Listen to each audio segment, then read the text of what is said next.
Bismillahirrahmanirrahim. Rabbi yassir wa la tu'assir wa tammin bil khair. Assalamu alaikum wa rahmatullahi wa barakatuh. Құрметті көрермендер, құрметті шәкірттер, құрметті көрермендер, міне бүгінгі біздің дәрісімізде айн әрпін өтетін боламыз. Яғни айн әрпінің фатха, кәсра, дамма және сөздің басында, сөздің ортасында, сөздің соңында келетін түрлері және де басқа әріптермен қосылып оқылатынын үйренетін боламыз. Ал онда бисмилля бастайық. Бұл айн әрпі, яғни тамаққа кішкене қысылып айтылады, айн. Ал біз алдыңғы өткен дәрісімізде ғойн өттіге, ол ғығыл қырылмен шығатын болған ғойн, енді бұл әріп айн, яғни қырылдамай, тек қана тамағымызды қысып айтамыз. Екеуіне де түрлері ұқсас келеді, тек ғойнда үстінде нүктелері болса, ал айнда нүктесі жоқ, осындай түрлері. Енді айн әрпіне фатха қосамыз, кәсіраны, дамманы, және де сөздің басындағы, сөздің ортасындағы, сөздің соңындағы түрлері. Ондай болса, бастайық. Ай, оу. Қайта тағы бір қайталайын. Ай, оу. Енді ары қарай жалғастырамыз басқа әріптермен оқып.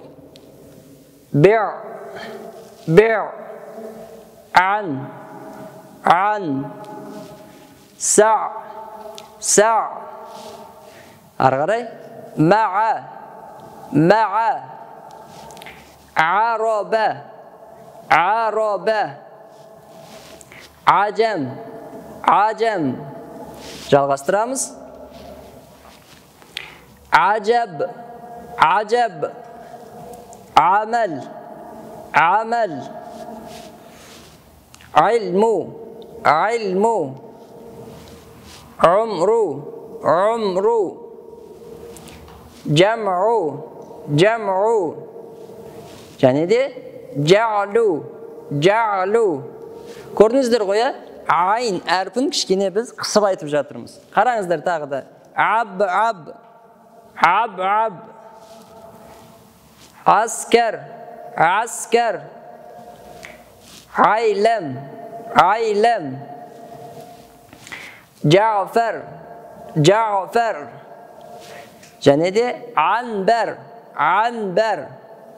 Енді біз ғойн әрпі мен айн әрпін салыстырмалы түрде оқитын боламыз.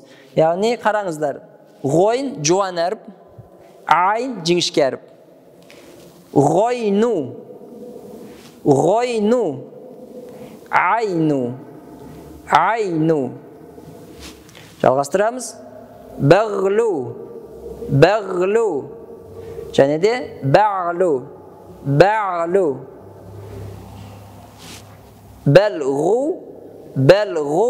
Және де бәл'у. Ау. Жалғастырамыз. Ан. Са. Ма'a. Ароба. Ажам. Жалғастырамыз. Ажаб. Амал. Илму. Умру. Jam'u. Ja'lu. Ары қарай.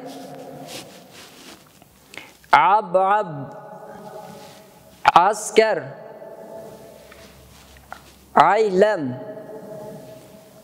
Ja'far. Және де анбар.